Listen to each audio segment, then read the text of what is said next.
اور نبی صلی اللہ علیہ وسلم کہیں گے سحقن سحقن، کہ ان کو بھی مجھ سے دور کر دو، جس طرح سے یہ میری سنت سے دور ہو گئے تھے آج ان کو بھی مجھ سے دور کر دو۔ فصلی لربک، صرف اپنے رب کے لیے نماز پڑھو،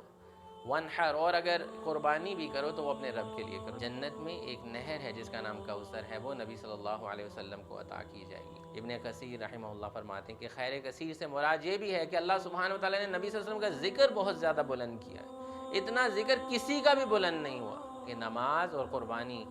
یہ دو ایسی عبادات ہیں جو اللہ کے علاوہ کسی اور کے لیے نہیں کی جا سکتی۔ قیامت والے دن نبی صلی اللہ علیہ وسلم اپنی امت کی کثرت کی وجہ سے فخر کریں گے۔ نبی صلی اللہ علیہ وسلم کا نام ہر وقت لیا جا رہا ہے، ہر وقت پوری دنیا میں جہاں جہاں اذان ہو رہی ہے اس میں نبی صلی اللہ علیہ وسلم کا نام لیا جاتا ہے، ان پہ درود پڑھا جاتا ہے۔ جو بھی شخص نماز پڑھتا ہے وہ ان پہ درود پڑھتا ہے۔ نبی صلی اللہ علیہ وسلم کی احادیث دروس میں بیان کی جا رہی ہیں، لوگوں کو سنائی، یعنی کہ نبی صلی اللہ علیہ وسلم کی باتیں بھی ابھی تک زندہ ہیں، ان کی سیرت اور ان کے کردار میں جو جو عمل انہوں نے کیے وہ بھی ابھی تک زندہ ہیں، لوگ ان کو فالو کرنا چاہ رہے ہیں۔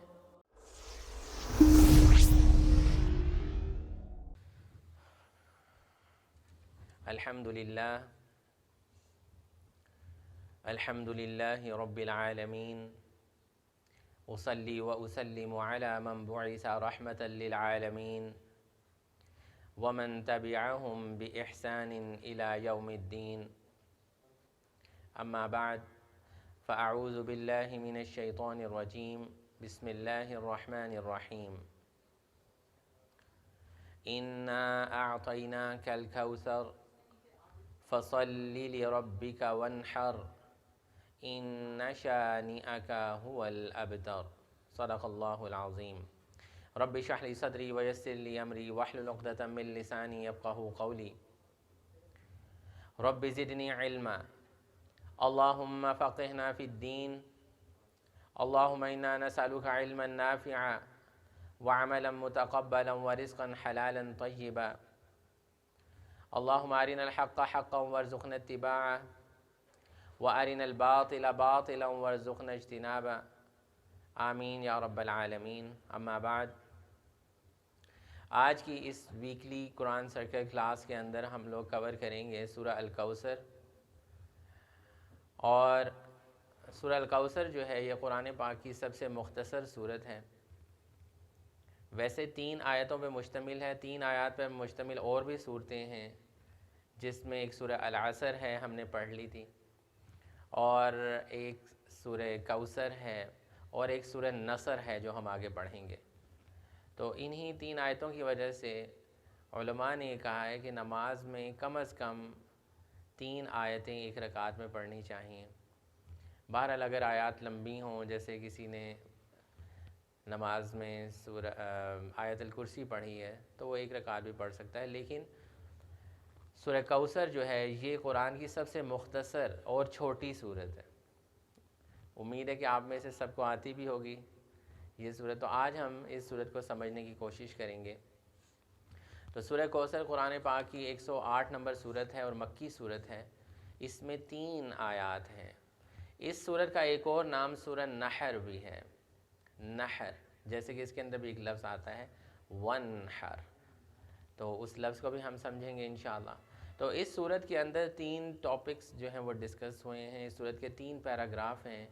3 ہی آیتیں اتفاق سے۔ تو پہلا جو ٹاپک ڈسکس ہوا ہے وہ یہ ہے کہ نبی صلی اللہ علیہ وسلم کو ایک خوشخبری دی جا رہی ہے کوثر کی، خیر کثیر کی۔ دوسرے پیراگراف کے اندر اللہ سبحانہ وتعالی نے توحید عبادت کی ڈائریکشنز دی ہیں کہ جو بھی ہم عبادت کریں، اور اس میں جو ہے ڈائریکٹ کلام تو نبی صلی اللہ علیہ وسلم سے ہے، لیکن ہمارے لیے بھی کہ جو بھی عبادت ہم کریں، نماز یا قربانی، وہ صرف اور صرف اللہ کے لیے ہونی چاہیے۔ تو توحید عبادت کی ڈائریکشنز ہیں۔ اور جو تیسری بات ڈسکس ہوئی ہے صورت کے اندر وہ یہ ہے کہ نبی صلی اللہ علیہ وسلم کے اس زمانے میں جو دشمن تھے قریش کے لوگ، ان کو نبی صلی اللہ علیہ وسلم کو یہ بتایا جا رہا ہے کہ آپ کے جو دشمن ہیں، جو آپ کو تنگ کر رہے ہیں اور جن کی باتوں سے آپ بہت تنگ ہو رہے ہیں، ان کی پیش گوئی دی جا رہی ہے، پہلے سے بتایا جا رہا ہے کہ آپ کے جو دشمن ہیں وہ ان کا نام ختم ہو جائے گا، وہ برباد ہو جائیں گے اور قلع کما کر دیا جائے گا ان کو۔ تو یہ تین باتیں جو ہیں اس صورت کے اندر ڈسکس ہوئی ہیں۔ اس صورت کا جو زمانہ نزول ہے وہ نبی صلی اللہ علیہ وسلم کے مکی دور کے دوسرے حصے میں 4 سے 5 نبوی کے درمیان یہ صورت جو ہے یہ نازل ہوئی تھی، جب نبی صلی اللہ علیہ وسلم کے ایک بیٹے قاسم رضی اللہ تعالیٰ عنہ، آپ کو پتہ ہے نبی صلی اللہ علیہ وسلم کے 3 بیٹے تھے، ان کے نام پتہ ہیں آپ لوگوں کے؟ کیونکہ وہ چھوٹی عمر میں ہی انتقال کر گئے تھے، ایک ابراہیم، ایک عبداللہ اور ایک قاسم۔ تو قاسم رضی اللہ تعالیٰ عنہ جو تھے، ان کا انتقال جب ہوا تو مکے کے جو قریش کے سردار تھے، جو مشرکین کے سردار تھے، ان کے اندر سے ایک سردار جو تھا، اس کا نام جو آیا ہے وہ ہے عاص بن وائل، اس نے نبی صلی اللہ علیہ وسلم کو کہا کہ آپ ابتر ہیں، یعنی کہ آپ کی کوئی اولاد ہی نہیں ہے، آپ کی نسل ہی ختم ہونے والی ہے، تو آپ کا بھی نام لیوا کوئی بھی نہیں رہے گا۔ تو اس بات کے جواب میں اللہ سبحانہ و تعالیٰ نے یہ صورت نازل کی، اور اس کی آخری آیت میں بھی ان کا جواب دیا، ان نشانیہ کا هو الابتر، کہ نبی صلی اللہ علیہ وسلم آپ فکر نہ کریں، آپ کے جو دشمن ہیں وہ ابتر ہو جائیں گے، وہ مقطوع نسل ہو جائیں گے، ان کی نسل ختم ہو جائے گی، ان کا نام لینے والا کوئی نہیں ہوگا۔ اور نبی صلی اللہ علیہ وسلم کو خوشخبریاں بھی اس صورت میں سنائی گئی ہیں۔ تو یہ تھا اس کا زمانہ نزول، اور اس کے بعد اس صورت کا جو ربط ہے، جو تعلق ہے پچھلی صورت کے ساتھ، پچھلی صورت سورہ ماعون ہم نے پڑھی تھی، اس میں ہم نے دیکھا تھا کہ ایسے لوگوں کا ذکر کیا گیا تھا جو آخرت کے اوپر یقین صحیح نہیں رکھتے تھے، روز جزا اور سزا پہ یقین نہیں رکھتے تھے۔ یہ ایسے مشرکین، ایسے لوگ یا ایسے منافقین جو آخرت پہ جن کا یقین صحیح نہیں تھا، تو اس کے بارے میں بتایا گیا تھا کہ اس کی وجہ سے کچھ اخلاقی بیماریاں انسان کے اندر پیدا ہوتی ہیں کہ انسان لوگوں کے حقوق بھی پورے نہیں کرتا اور کچھ اللہ تعالیٰ کے حقوق بھی پورے نہیں کرتا۔ تو ہم نے دیکھا تھا کہ اللہ کے حقوق کے بارے میں اللہ تعالیٰ نے بتایا تھا کہ یہ لوگ نماز تو پڑھتے ہیں لیکن اس کو بہت کسلان کے ساتھ اور بالکل بھی بے توجہ کے ساتھ نہیں پڑھتے۔ اور پھر ہم نے یہ دیکھا تھا کہ یہ بتایا گیا تھا الذین هم یراؤون، یہ وہ لوگ تھے جو نماز دکھلاوے کے لیے پڑھا کرتے تھے اور اللہ سبحانہ و تعالیٰ کے حقوق کو بھی صحیح ادا نہیں کرتے، اور پھر لوگوں میں سے بھی اگر کوئی ان سے کوئی استعمال کی چیزیں مانگ لے تو نہیں دیتے تھے، تو ان کے اندر یہ برائی پیدا ہو جاتی۔ تو یہاں پر یہ بتایا جا رہا ہے کہ آخرت کا انکار کرنے کی وجہ سے انسانوں کے دلوں میں جو اللہ سبحانہ و تعالیٰ کے حقوق کو ختم کرنے کی ایک پرابلم پیدا ہوتی ہے، اور پھر لوگوں کے حقوق کو ختم کرنے کی جو ایک پرابلم ہے وہ ان کے اندر پیدا ہو جاتی ہے۔ اس صورت میں اللہ سبحانہ و تعالیٰ نے یہ بتایا ہے کہ نبی صلی اللہ علیہ وسلم کی یہ تمام دشمن جو اس بیماری میں جو ہے وہ مبتلا ہو گئے ہیں اور آخرت کا انکار کرتے ہیں، اور تو نبی صلی اللہ علیہ وسلم کے ذریعے سے یہ بتایا جا رہا ہے کہ ان حقوق کو کیسے صحیح طریقے سے ادا کیا جائے گا۔ اور پھر سورہ ماعون میں جیسے یہ بتایا گیا تھا کہ یہ لوگ نماز تو پڑھتے ہیں یا اللہ کی عبادت کرتے ہیں لیکن دکھلاوے کے لیے کرتے ہیں، تو اس صورت میں یہ کہا گیا ہے کہ جو بھی عبادت ہمیں کرنی چاہیے اس عبادت کے اندر توحید ہونی چاہیے، وہ عبادت خالص رب کے لیے ہونی چاہیے، جیسے کہ صورت میں اللہ سبحانہ و تعالیٰ فرما رہے ہیں فَصَلِّ لِرَبِّكَ، صرف اپنے رب کے لیے نماز پڑھو،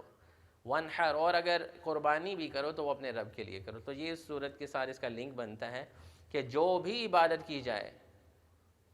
وہ اللہ کی خوشنودی کے لیے کرنی چاہیے، وہ دکھلاوے کے لیے نہیں کرنی چاہیے۔ یہ ان دونوں صورتوں کا لنک ہے، اور سورہ کافرون سے اس کا یہ لنک بنتا ہے، اس صورت کا یہ ربط بنتا ہے کہ اس میں وہ قریش کے سردار جو نبی صلی اللہ علیہ وسلم کا مذاق اڑا رہے تھے اور نبی صلی اللہ علیہ وسلم کو یہ کہہ رہے تھے کہ آپ ابتر ہیں، آپ کا نام لیوا پیچھے کوئی بھی نہیں رہے گا، آپ کی تو نسل ہی ختم ہو گئی ہے۔ تو یہاں پر اللہ سبحانہ و تعالیٰ نے اگلی جو سورہ کافرون آئے گی اس میں اللہ سبحانہ و تعالیٰ نے بتایا کہ یہ جو مشرک لیڈر ہیں ان کا مکمل طور پر بائیکاٹ کیا جائے گا اور ان کے ساتھ مکمل عملی قطع تعلقی جو ہے وہ اختیار کی جائے گی۔ تو اب ہم شروع کرتے ہیں اس صورت کا۔ تو پہلی جو آیت ہے اس میں اللہ سبحانہ و تعالیٰ نے الکوثر کی خوشخبری سنائی ہے۔ اعوذ باللہ من الشیطان الرجیم، بسم اللہ الرحمن الرحیم، اِنَّا أَعْطَيْنَاكَ الْكَوْثَرَ، اے نبی صلی اللہ علیہ وسلم بے شک ہم نے آپ کو کوثر عطا کر دیا ہے، کوثر عطا کر دی ہے۔ ابن کثیر رحمہ اللہ جو ایک بہت بڑے اسکالر تھے، انہوں نے یہ بتایا ہے کہ اس کوثر سے مراد خیر کثیر ہے. یہ ایک ایسا لفظ ہے کوثر، اس میں ہر طرح کی خیر شامل ہو جاتی ہے. اور اللہ سبحانہ و تعالی نبی صلی اللہ علیہ وسلم کی دل جوئی کرنے کے لیے، کیونکہ نبی صلی اللہ علیہ وسلم بہت پریشان ہو رہے تھے لوگوں کی باتیں سن کر، کہ لوگ یہ کہہ رہے تھے کہ آپ کا تو کوئی بیٹا بچ ہی نہیں رہا، آپ کے بیٹے جو ہیں وہ یہ کے بعد دیگرے فوت ہوتے چلے جا رہے ہیں، آپ کی تو نسل ختم ہو جائے گی، آپ کا تو نام لیوا کوئی نہیں رہے گا. جیسے آج کل بھی لوگ یہ کہتے ہیں کہ جب بیٹے پیدا ہوتے ہیں تو بہت خوشیاں مناتے ہیں، اسی طرح کا حال اس زمانے میں بھی لوگوں میں تھا.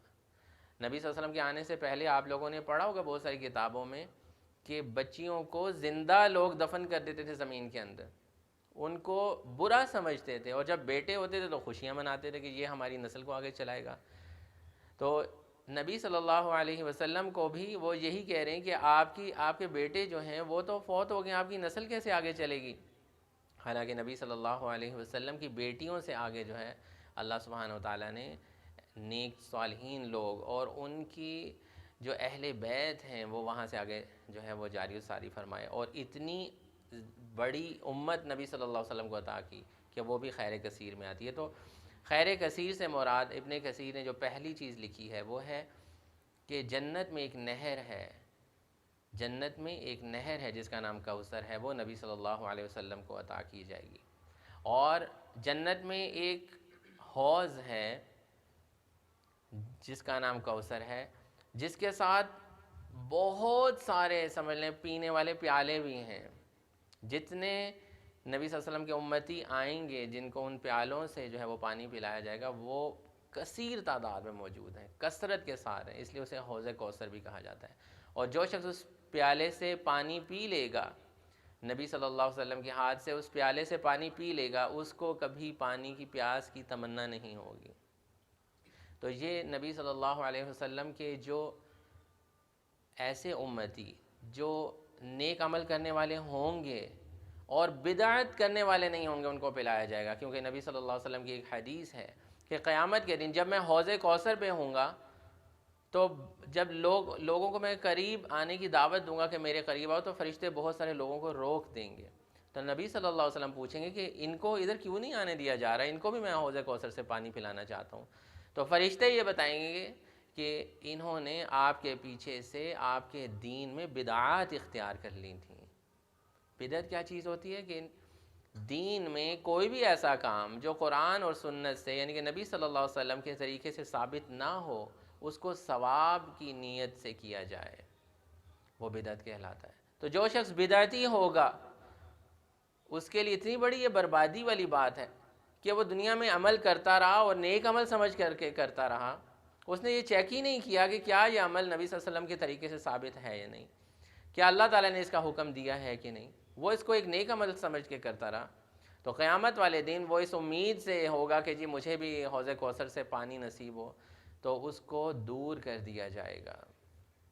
اس کو اس سے پانی نہیں پلایا جائے گا. اور نبی صلی اللہ علیہ وسلم کہیں گے سحقن سحقن، کہ ان کو بھی مجھ سے دور کر دو، جس طرح سے یہ میری سنت سے دور ہو گئے تھے، آج ان کو بھی مجھ سے دور کر دو.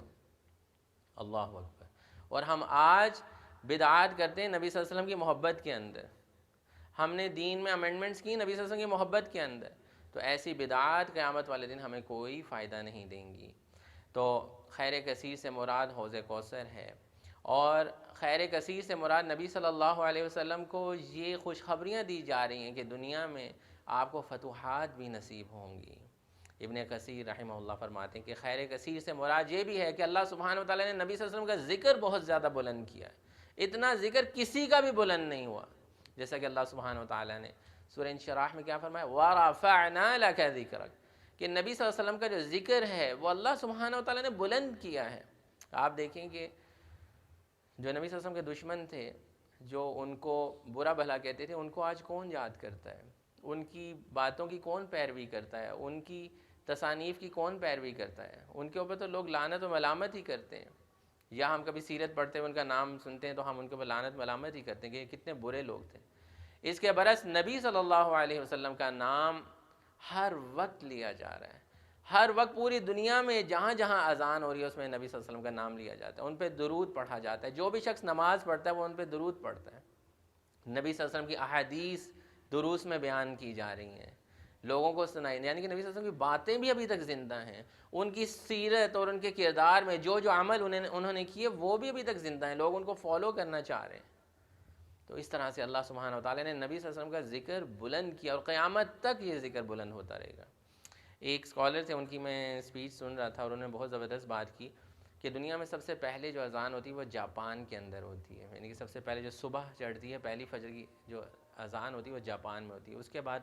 دنیا کے مختلف حصوں میں جیسے جیسے سورج طلوع ہوتا رہتا ہے تو اذانیں ہوتی رہتی ہیں، اور نبی صلی اللہ علیہ وسلم کا نام اس میں لیا جاتا ہے، اور اللہ تعالیٰ کی بڑائی بیان ہوتی رہتی ہے، اور پوری دنیا پہ یہ سرکل جو ہے وہ چلتا چلا جاتا ہے۔ جب شام ہوتی تو پھر دوبارہ عشاء کی اذان شروع ہو جاتی ہے، آگے مختلف ممالک آتے رہتے ہیں، پھر عربین کنٹریز آتے ہیں، پھر دوسرے امریکہ، یورپین ممالک، پھر امریکن، تو پوری دنیا میں ایک ایسا سلسلہ ہے یہ اذان کا جو کسی بھی وقت نہیں رکتا، قیامت تک یہ سلسلہ نہیں رہے گا جب تک اللہ سبحانہ وتعالیٰ کا نام لینے والے اس دنیا میں موجود ہیں۔ تو نبی صلی اللہ علیہ وسلم کا ذکر اذانوں میں ہوتا رہے گا، پھر جو جو اذان سنے گا، محمد کا لفظ سنے گا، وہ کہے گا صلی اللہ علیہ وسلم، وہ ان پر درود پڑھے گا۔ تو یہ بھی خیر کثیر میں سے کہ نبی صلی اللہ علیہ وسلم کا ذکر اللہ سبحانہ وتعالیٰ نے بلند کیا ہے، اور جو ان کے دشمن تھے ان کا آج کوئی نام لینے والا بھی موجود نہیں۔ اور پھر خیر کثیر سے مراد دنیا اور آخرت کی وہ تمام نعمتیں جو اللہ سبحانہ وتعالیٰ نے نبی صلی اللہ علیہ وسلم کو عطا کی وہ بھی ہیں، اور خیر کثیر سے مراد نبی صلی اللہ علیہ وسلم کے بے شمار امتی بھی ہیں، کیونکہ نبی صلی اللہ علیہ وسلم کی امت قیامت والے دن سب سے زیادہ ہوگی، اور نبی صلی اللہ علیہ وسلم اس کثرت پہ فخر کریں گے کہ میری امت کے لوگ بہت زیادہ ہیں۔ یہ بھی خیر کثیر میں سے ہے، جہاں وہ یہ کہہ رہے تھے کہ آپ کا تو نام لینے والا کوئی نہیں ہوگا، اور وہاں پر نام لینے والے لوگ سب سے زیادہ جو ہوں گے وہ نبی صلی اللہ علیہ وسلم کے امتی ہوں گے۔ تو یہ تمام چیزیں جو ہیں یہ خیر کثیر میں سے ہیں جو اللہ سبحانہ وتعالیٰ نے نبی صلی اللہ علیہ وسلم کو جو ہیں دی ہیں، جن میں سے میں نے آپ کے سامنے دوبارہ سے میں ذکر کر دیتا ہوں کہ اللہ سبحانہ وتعالیٰ نے حوض کوثر نبی صلی اللہ علیہ وسلم کو عطا کیا، حوض کوثر کے پیالے جو کہ کثرت کے ساتھ ہیں وہ عطا کیے، اور پھر نبی صلی اللہ علیہ وسلم کا ذکر جو ہے وہ قیامت والے دن تک بلند کیا، اور نبی صلی اللہ علیہ وسلم کو فتوحات دیں۔ یہ سب کوثر کے اندر آتی ہیں، خیر کثیر میں سے آتی ہیں، دنیا اور آخرت کی تمام نعمتیں، اور اہل بیت اور صالحین نیک لوگ بھی نبی صلی اللہ علیہ وسلم کی جو امت میں سب سے زیادہ ہیں، خصوصی طور پہ نبی صلی اللہ علیہ وسلم کے امتی جو کہ قیامت والے دن سب سے زیادہ ہوں گے، یہ بھی خیر کثیر میں سے ہے، یہ بھی کوثر میں سے ہے کہ قیامت والے دن سب سے زیادہ نبی صلی اللہ علیہ وسلم کے امتی ہوں گے، اور نبی صلی اللہ علیہ وسلم اس پر فخر کریں گے۔ تو یہ تھی پہلی آیت جس میں نبی صلی اللہ علیہ وسلم کو خوشخبری سنائی جا رہی تھی الکوثر کی، اِنَّا أَعْطَيْنَاكَ الْكَوْثَرَ، کہ اے محمد صلی اللہ علیہ وسلم آپ پریشان نہ ہوں، آپ غمناک نہ ہوں کہ آپ کے بیٹے پے در پے جو ہے وہ فوت ہوتے چلے جا رہے ہیں، ہم خوشخبریاں الٹا دی جا رہی ہیں کہ ہم نے آپ کو خیر کثیر عطا فرمائی ہے۔ دوسری جو آیت ہے اس میں یہ بتایا جا رہا ہے کہ جب خیر کثیر عطا کی ہے تو اب اس کے بدلے میں آپ نے کرنا کیا ہے، اس نعمت کا شکر کیسے ادا کرنا ہے۔ تو دوسری آیت ہے فَصَلِّ لِرَبِّكَ وَانْحَرْ، فا جو ہے اس میں بڑا امپورٹنٹ ہے کہ اب یہ ساری چیزیں ملنے کے بعد بس آپ نے کرنا کیا ہے۔ جیسے ہمیں اللہ سبحانہ وتعالیٰ بہت ساری نعمتیں عطا کریں تو اس کے بدلے میں انسان نے کرنا کیا ہوتا ہے جب انسان کو بہت نعمتیں ملتی ہیں؟ لِرَبِّكَ صَلِّ لِرَبِّكَ صَلِّ لِرَبِّكَ، اپنے رب کے لیے نماز، جیسے پچھلی صورت میں کہا گیا تھا نا، ان نمازیوں کے لیے بربادی ہے جو اپنی نماز دکھا کے پڑھتے ہیں، جو لوگوں کے لیے پڑھتے ہیں، یراؤون الناس، جو لوگوں کے دکھلاوے کے لیے پڑھتے ہیں، یا یہ کہتا ہے الذین هم یراؤون سے پہلے مصلین الذین هم عن صلاتهم ساہون، جو اپنی نمازوں کے اندر کسلان اور نمازوں کو فور گرانٹیڈ لیتے ہیں، کبھی پڑھ لی کبھی نہیں پڑھی۔ یہاں پہ یہ کہا جا رہا ہے صلی لربک، پڑھنا ہے اپنے رب کے لیے، نماز پڑھیں صرف اپنے رب کے لیے، نماز اپنے رب کے لیے، نماز کے اندر جو سجدے ہوں گے، جو بھی چیزیں ہوں گی وہ اپنے رب کے لیے ہوں گی۔ تو یہاں پہ نبی صلی اللہ علیہ وسلم کو یہ کہا جا رہا ہے فَصَلِّ لِرَبِّكَ وَانْحَرْ، بس آپ اپنے رب کے لیے ہی نماز پڑھیں اور قربانی کریں۔ تو یہاں پر یہ بھی اس سے ایک مطلب نکلتا ہے کہ نماز اور قربانی یہ دو ایسی عبادات ہیں جو اللہ کے علاوہ کسی اور کے لیے نہیں کی جا سکتی۔ تو نبی صلی اللہ علیہ وسلم کو ایک آرڈر ہے، لیکن عمومی طور پر ہر مسلمان کے لیے کوئی بھی کسی مزار پر جا کر کسی جگہ پر غیر اللہ کے نام پہ قربانی نہیں کر سکتا۔ جب بھی وہ صدقات کرے گا، جب بھی وہ خیرات کرے گا، حج کے اندر قربانی کرے گا، یا عید الاضحیٰ پہ قربانی کرے گا وہ صرف لربی کا، وہ صرف رب کے لیے ہونی چاہیے، وہ رب جس نے ہمیں پیدا کیا ہے، جس نے ہمیں نعمتیں عطا کی ہیں۔ تو نبی صلی اللہ علیہ وسلم کو یہ خیر کثیر ہم نے تمہیں عطا کی ہے، اس کے بدلے میں تم نے اپنے رب کے لیے نماز پڑھنی ہے، لربک وانحر، جیسے سورہ قریش کے اندر ہم نے دیکھا تھا فَلْيَعْبُدُوا۔ قریش کو اللہ تعالیٰ نے بڑی نعمتیں دی تھیں کہ وہ تجارت بہت اچھے طریقے سے کر لیتے تھے، ان کے حالات بہت اچھے تھے، معاشی حالات بہت اچھے تھے، تو جواب میں کیا کہا تھا؟ فَلْيَعْبُدُوا، تم عبادت کرو، رَبَّ هَذَا الْبَيْتِ، اس گھر کے رب کی تم عبادت کرو، الَّذِي أَطْعَمَهُم مِّن جُوعٍ، جس نے تمہیں بھوک میں کھلایا تھا اور خوف میں جو ہے وہ اطمینان نصیب کیا تھا۔ تو یہاں پر بھی اللہ سبحانہ وتعالیٰ یہ بار بار قرآن میں ہمیں کہتے ہیں کہ عبادت کسی بھی قسم کی ہوگی وہ رب کے لیے ہوگی، وہ اللہ کے لیے ہوگی۔ عبادت کی کوئی بھی شکل ہو، وہ دعا ہو، وہ سجدہ ہو، وہ رکوع ہو، وہ نماز ہو، وہ قربانی ہو، قُلْ إِنَّ صَلَاتِي وَنُسُكِي وَمَحْيَايَ وَمَمَاتِي لِلَّهِ رَبِّ الْعَالَمِينَ۔ یہ بھی اللہ سبحانہ وتعالیٰ نے فرمایا کہ ہر طرح کی جو عبادات ہیں ہماری وہ اللہ رب العزت کے لیے خالص ہونی چاہیے، لِرَبِّکَ، صرف رب کے لیے ہونی چاہیے۔ وَانْحَرْ، اور قربانی، یہاں پہ نحر کا لفظ جو استعمال کیا، نحر کا مطلب ہوتا ہے وہ جو نیزہ مار کے جو ہے وہ اونٹ کو ذبح کرتے ہیں، تو یہ اس قربانی کو نحر کہتے ہیں۔ اسی لیے سورت کا ایک اور نام سورہ نحر بھی ہے، سورہ کوثر کا ایک اور نام سورہ نحر بھی ہے۔ تو یہاں پر تو اس سے مراد ایک عمومی قربانی ہے، کوئی بھی قربانی، اگر ہم گائے، بھینس، بکری کی قربانی کرتے ہیں اللہ کے لیے، صدقہ خیرات میں کر دیتے ہیں، عید پہ کر دیتے ہیں، یا حج پہ لوگ کرتے ہیں، یہ ساری کی ساری قربانیاں جو ہیں یہ اللہ سبحانہ وتعالیٰ کے لیے ہی ہیں۔ تو تیسری آیت جو اب آنے لگی ہے اس میں تیسرا ٹاپک، میں نے آپ کو بتایا تھا سورت میں 3 آیتیں ہیں، 3 ہی ٹاپک۔ پہلا کہ نبی صلی اللہ علیہ وسلم کو خوشخبری دی گئی کوثر کی، دوسرا اب اس خوشخبری کے بعد کرنا کیا ہے، جب بھی کوئی نعمت عطا ہو اللہ کی طرف سے اس کے اوپر کرنا کیا ہوتا ہے، اور تیسری بات یہ کہ اللہ سبحانہ وتعالیٰ نے نبی صلی اللہ علیہ وسلم کو تسلی دی ہے کہ یہ دشمن جو آج آپ کا مذاق اڑا رہے ہیں کہ آپ کے تو سارے بیٹے فوت ہو گئے ہیں، آپ کا تو کوئی بیٹا ہے ہی نہیں،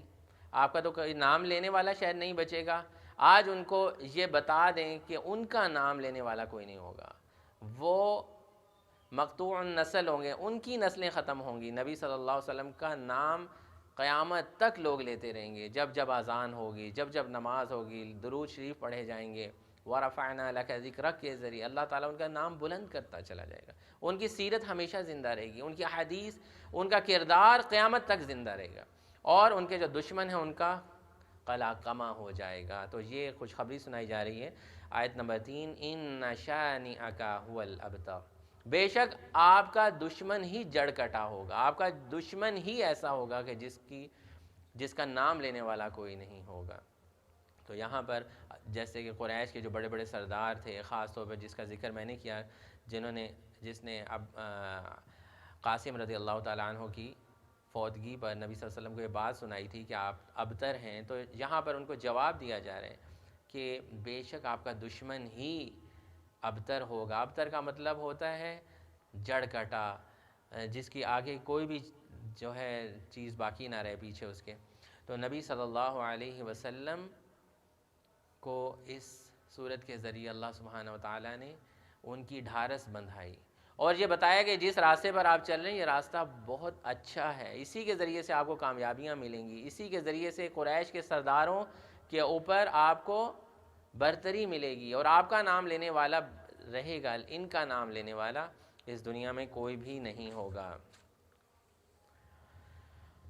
اور یہاں پر ایک اور بات یہ بھی یاد ہے کہ نبی صلی اللہ علیہ وسلم کے بیٹوں سے تو ان کی اولاد نہیں چلی، لیکن نبی صلی اللہ علیہ وسلم کی جو آل ہے، اولاد ہے، یا نبی صلی اللہ علیہ وسلم کی جو امتی ہیں وہ بھی ان کے اہل بیت میں سے ہی ہیں، وہ ان کے اہل بیت میں سے ہوتے ہیں، اور جو بھی نبیوں کے فالوورز ہوتے ہیں وہ اہل بیت میں سے ہوتے ہیں، اور جو نبی کے فالوورز نہیں ہوتے بے شک ان کی اولاد میں سے وہ اہل بیت میں سے نہیں ہوتے۔ اس کا ذکر اللہ سبحانہ وتعالیٰ نے سورہ نوح کے اندر کیا ہے کہ جب حضرت نوح علیہ السلام کا بیٹا ان کے سامنے ڈوب رہا تھا تو نوح علیہ السلام نے اللہ تعالیٰ سے یہ دعا کی کہ اللہ میرے بیٹے کو بچا لے، اور یہ میرا بیٹا ہے، یہ میرے اہل بیت میں سے ہے، اس کو بچا لے۔ تو اللہ سبحانہ وتعالیٰ نے کہا کہ انہ عمل غیر صالح، یہ اس کے عمل درست نہیں ہیں۔ ونادى نوح ربه قال رب ان ابنی من اہلی اے اللہ میرا بیٹا جو ہے وہ میرے اہل میں سے ہے، ان وعدک الحق، یہ تیرا وعدہ سچا ہے، تو ان کو بچا لے۔ تو اللہ تعالیٰ نے کیا کہا، قال یا نوح انہ لیس من اہلک، کیا کہا اللہ تعالیٰ نے، اے نوح انہ لیس من اہلک، یہ تیرے اہل میں سے نہیں ہے، یہ تیرے اہل بیت میں سے نہیں ہے۔ کیوں؟ انہ عمل غیر صالح۔ جائیں کھولیں سورہ ہود، اس کے اندر حضرت نوح علیہ السلام کا ایک قصہ پڑھیں، جس سے پتہ چلتا ہے کہ اگر اولاد نافرمان ہو تو وہ اہل بیت میں سے نہیں ہوتی، وہ اہل میں سے نہیں ہوتی، اور اگر فالوور صحیح ہو، جیسا کہ نبی صلی اللہ علیہ وسلم کے اصحاب تھے اور امتی تھے، وہ اہل بیت میں سے ہی ہوتے ہیں، وہی صحیح اہل بیت ہوتے ہیں، جو نبی صلی اللہ علیہ وسلم کے صحیح فالوور، جو نبیوں کے صحیح فالوورز ہوتے ہیں، وہی ان کی معنوی اولاد بھی ہوتی ہے، وہی ان کی معنوی اولاد ہوتی ہے۔ اور قیامت والے دن نبی صلی اللہ علیہ وسلم اپنی امت کی کثرت کی وجہ سے فخر کریں گے